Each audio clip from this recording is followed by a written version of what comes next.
This type of long stem valves are used for underground pipeline. Majority of the valve remains in underground portion. Only actuator or hand wheel remains above ground.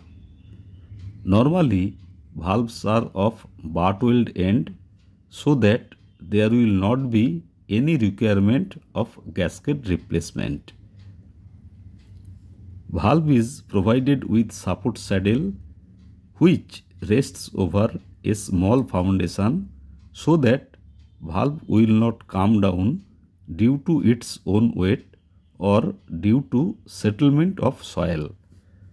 Valve stem is covered with a casing pipe.